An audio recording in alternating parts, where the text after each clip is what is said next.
고린도후서 5장입니다. 겉사람과 속사람, 현재의 고난과 미래의 영광을 비교함으로써 부활의 소망과 영원한 소망에 대해서 언급하고 난 후에 여기에서 또다시 땅에 있는 천막집과 하늘에 있는 영원한 집을 비유를 통해 현세와 내세의 삶을 비교함으로써 육체는 썩어질 것이지만 부활의 소망을 가지고 믿음의 발걸음을 옮길 것을 권면하고 있다.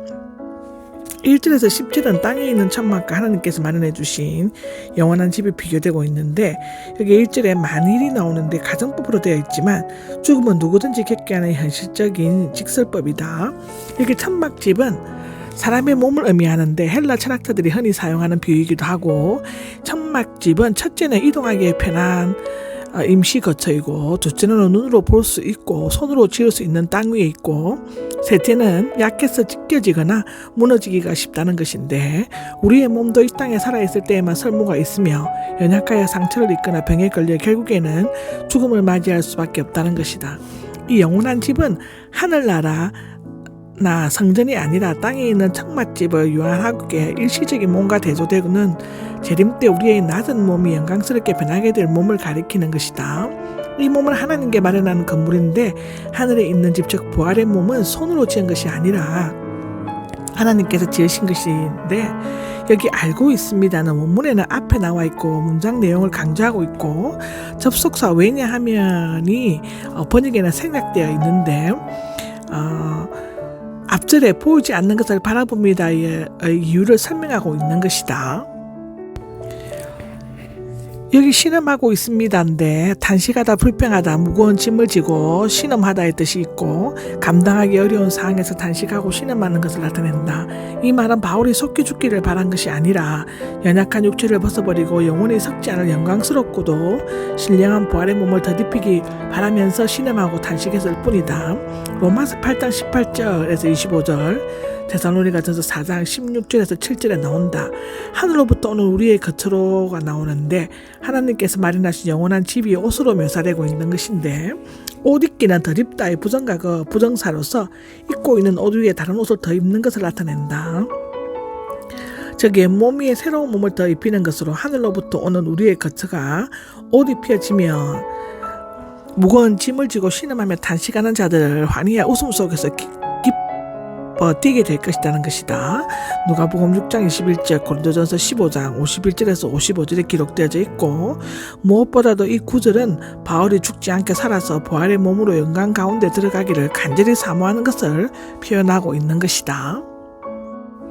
벌거벗은 몸으로 라고 되어 있는데, 여기는 참 해석하기가 힘들다고 한다. 유대인들은 벗은 몸으로 드러나는 것을 매우 싫어하였다고 하고, 인간은 죽음을 통해 영과 몸이 분리되는 영을 체험하고 기다리는 동안 몸이 없는 버튼 자와 같은 상태로 있게 된다는 것인데, 그러나 하늘로부터 오는 우리의 거처 즉 부활의 영적인 몸이 주어지게 되면 영은 다시 그 몸과 결합하여 벌거벗은 몸으로 드러나지 않는다는 것이다. 주님의 재림시에 살아서 이 땅에 남아있는 사람들은 순식간에 영의 몸으로 변화할 것이다라고 고린도전서 15장에는 얘기하고 있다. 이 구절은 추석가들 사이에는 소위 중간 상태, 즉 죽은 후 부활까지의 상태를 언급하는 것으로 생각해 왔는데, 그러나 여기에는 중간 상태를 뒷받침하는 근거가 전혀 없다고 한다. 왜냐하면 바울은 재림 때까지 살아서 중간 상태를 경험하지 않기를 원하고 있을 뿐만 아니라 4장 16절의 이하의 두 상태, 일시적인 것과 영원한 것에 대해서는 언급하고 있고 제3의 상태에 대해서는 다루고 있지 않기 때문이라는 것이다. 신음하고 있습니다 한데 2절의 반복이고, 우리는 이 육신의 장막에 살고 있는 한 그 연약함과 불안함, 제한성과 거기에서 오는 박해와 한난 때문에 무거운 짐을 진 것처럼 고통스럽게 신음하며 탄식한다는 것이다. 그러나 바울은 이 장막을 벗어버림으로써가 아니라 영광스러운 하늘에 있는 집을 덧입음으로써 벗어나기를 소망하고 있다.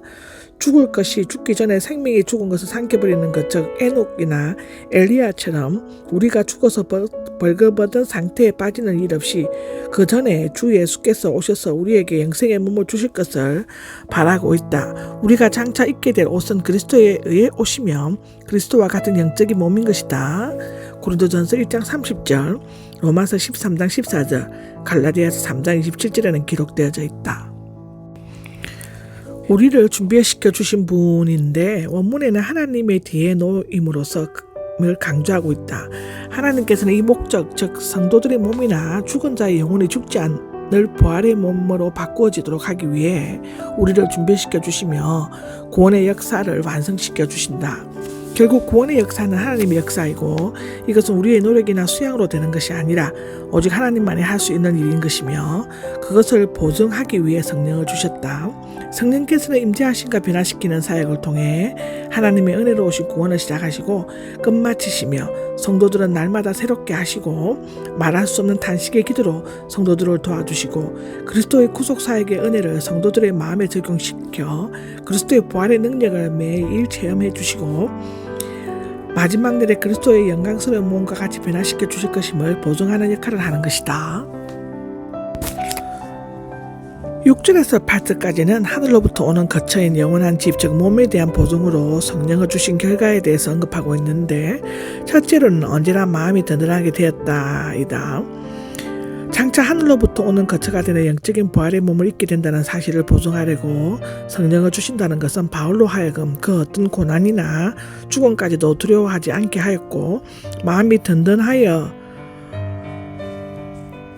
는 용기와 확신을 가지고 있듯으로 어떤 상황에도 확신을 가지고 담대하고 기쁘게 용감한 것을 나타내는 것이고 여기 언제라는 믿음으로 행하고 차라리 주님과 함께 살기를 소망하는 것이다. 소원케 하는 것이다. 몸 안에 사는 동안 바울은 영적으로 성령이 하나 되게 하심을 통해 그리스도와 연합했지만 육신을 입고 있는 한 육신이라는 제한성 때문에 주님께서는 떠나 육신 안에 살고 있다는 것이다. 지금은 분명히 예수님과 떨어져 있지만 일단 육신을 떠나가게 되면 주님께로 가서 주님과 함께 살고 영적인 부활의 몸을 입어 주님과 같이 될 것이라는 것이다. 믿음으로 행하고 보는 것으로 행하지 않는다인데 이 세상에 있는 것은 일시적이고 지나가 버리고 그리스도와 함께 살지 못하기 때문에 보이는 이 세상에 소망을 두지 않고 비록 육신의 눈으로 볼 수 없는 그리스도를 믿고 바라는 삶을 사는 것이다. 이러한 삶은 현재가 아닌 미래에 보이는 것이 아닌 보이지 않는 것에 시선을 집중시키며 사는 것이고 비록 시련과 고통을 따른다 해도 하나님의 명령에 순종하면서 사는 것이라고 고린도후서 11장에는 기록되어져 있다. 차라리 이 몸을 떠나서 주님과 함께 살기를 원한다인데 처음에 바울은 살아서 주님의 재림을 맞이하고 부활을 경험하게 되기를 원했지만 여기에서는 죽음이라는 현실을 받아들이고 주님과 함께 있기를 바라고 있다. 참된 믿음은 살든지 죽든지 주님의 뜻에 전적으로 맡기는 것이라고 빌립보서 1장 21절에서 23절은 기록하고 있는데 사실상 죽음 이후에는 성도들이 더 이상 죽을 몸이 아닌 영원한 부활의 몸으로 살게 된다는 것이다. 주님을 기쁘시게 하는 자가 되기를 힘쓴다인데 주님께로부터 구속을 받은 자의 최대 염원은 주님을 기쁘게 하고 주님의 영광이 나타나기를 바라는 것이다. 이것 또한 빌립보서 1장 20절, 골로새서 1장 10절에 나온다. 바울은 자신이 몸에 가든지 몸을 떠나든지 곧 살든지 죽든지 주님의 마음에 합당한 자가 되고 인정을 받아 잘하였다 나의 착한 종아 라는 칭찬의 말씀을 듣기를 원하였다. 힘쓰고 있습니다는 무엇을 목표로 삼아 영예로 하다, 명예를 추구하다의 뜻이며 주님을 기쁘시게 하는 것이 바울의 생애 목표였음을 나타내는 것이다. 그리스도의 심판대가 나오는데 그리스도의 재림은 실로 바람직한 것이지만 거기에는 동시에 엄한 심판이 있는 것이다. 그러나 이 심판은 결코 구원을 얻느냐 멸망하느냐가 결정되는 심판은 아니고 그리스도인은 이미 그리스도로 말미암아 구원을 받았기 때문에 주님 곁에 함께 거하는 영광을 누리게 되리라는 소망을 가질 수가 있는 것이다. 선악간에 그 몸으로 행한 일이 나오는데 구원은 하나님의 은혜로 믿음으로 받게 되지만 이 믿음에서 행하여지는 일들에 대해서는 선악간의 심판을 받게 된다. 우로 구원을 받는 자는 반드시 선한 일을 하게 되면 구원을 이루기 위해 힘쓰게 되는 것인데 이것은 구원과는 연관이 없는 것이지만 각기 몸으로 행한 선과 악에 대해서 알맞는 보응을 받게 된다는 것이다. 심판대는 재판자리를 나타내며 절대적인 심판을 의미하고 하나님의 거룩하심과 공평하심을 나타낸다. 모든 것은 틀림없이 정확하게 뚫어보시는 하나님 앞에서 모든 사람은 벌거벗은 것 같이 심판을 받게 될 것이다.